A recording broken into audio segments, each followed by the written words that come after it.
The office smelled like nail polish remover. That was the first thing they noticed. Not that she was gone. Not that the door was locked from the inside. Not that her car was still sitting in the parking lot exactly where she had parked it that morning. The nail polish remover. Like she had just been there. Like she had just stepped away for a moment. But Cindy Anderson never came back. And nobody, not her family, not the police, not the lawyers she worked for, has ever been able to explain what happened inside that locked office on August 4th, 1981. This is her story. Cynthia Jane Anderson was 20 years old. Everyone called her Cindy. She worked as a legal secretary at a small law office on East Manhattan Boulevard in Toledo, Ohio.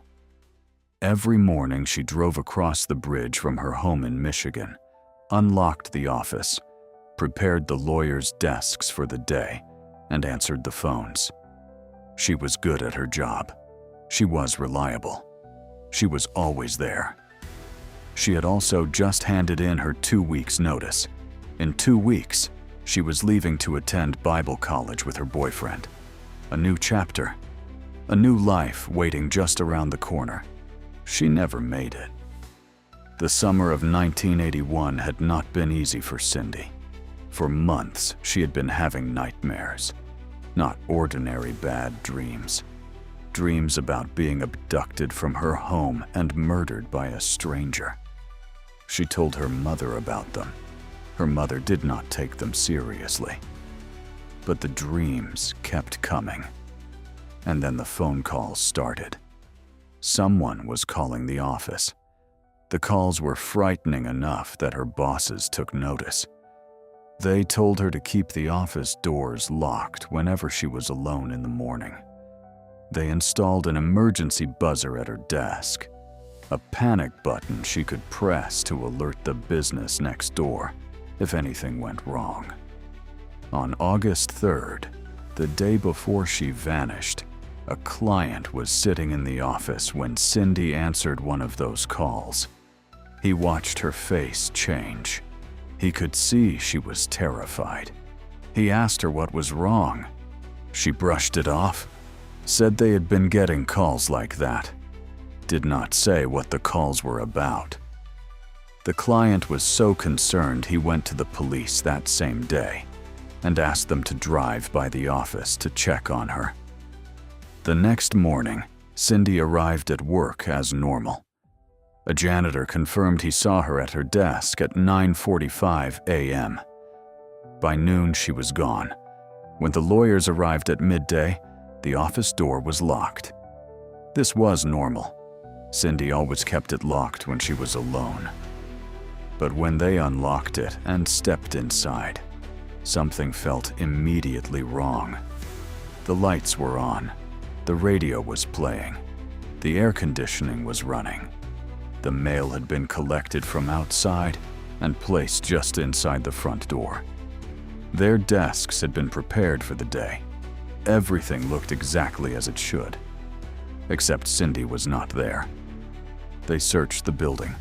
Nothing. No note. No explanation. No sign of where she had gone. There was no sign of a struggle anywhere in the office. Her purse was missing. Her car keys were missing. But her car, her 1980 Chevrolet Citation, was still sitting in the parking lot outside exactly where she had parked it that morning. She had not driven anywhere. So where had she gone? Then they noticed the book. On Cindy's desk, lying open, was the romance novel she had been reading. And the page it was open to has haunted everyone who has ever studied this case ever since. The book was open to the scene where the heroine is abducted at knife point. The exact scene. Had she been reading it when something happened? Had someone placed it there deliberately? Had she opened it to that page herself, as some kind of message? Nobody knows. The book was simply there. Open. Waiting. on a desk in a locked office with no sign of struggle and no sign of Cindy. The investigation turned up more questions than answers. In the months before her disappearance, someone had spray painted the words, "I love you." Cindy on a wall in the plaza directly in her line of sight from the office window. It was signed with the initials GW. Cindy had noticed it. It had disturbed her. The message was painted over after 6 months. Then it appeared again. Police questioned several people with those initials, including a maintenance worker who had keys to the office building. No charges were ever filed. The maintenance worker has since died. 1 month after Cindy vanished, the police received an anonymous phone call. A woman's voice. She said Cindy was being held against her will inside a house. She described the location, 2 houses side by side. Then the line went dead. Police followed the lead. They found nothing. In 1995, 14 years later, an informant testified at a drug trial that a convicted dealer named Jose Rodriguez had confessed to killing Cindy. The testimony was ruled unreliable. Rodriguez and his associate, a lawyer named Richard Neller, who had worked at Cindy's firm in 1981, are both believed by investigators to have been involved in her disappearance. The theory is that Cindy overheard conversations in that office about drug deals, that she knew something she was never supposed to know, and that on August 4th, someone came to make sure she stayed quiet. But no charges have ever been filed in connection with Cindy's disappearance. No body has ever been found. No one has ever been held accountable. Cindy's mother died of cancer in 1983, just 2 years after her daughter vanished. Her father held on for 27 more years. He gave interviews. He answered questions. He never stopped hoping.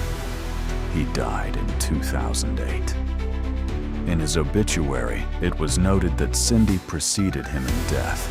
Her family chose to say she was gone, even without knowing for certain.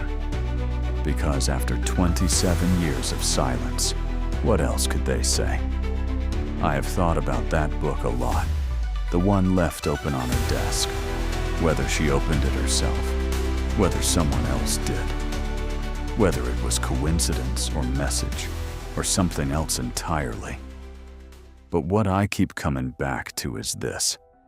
Cindy had been having nightmares for months about being taken by a stranger. She had a panic button on her desk. She kept the doors locked every single day. She was 2 weeks away from leaving. 2 weeks. Whatever happened in that office on the morning of August 4th, 1981, happened without a struggle. Which means either Cindy let someone in that she trusted, or someone got in without her knowing until it was too late.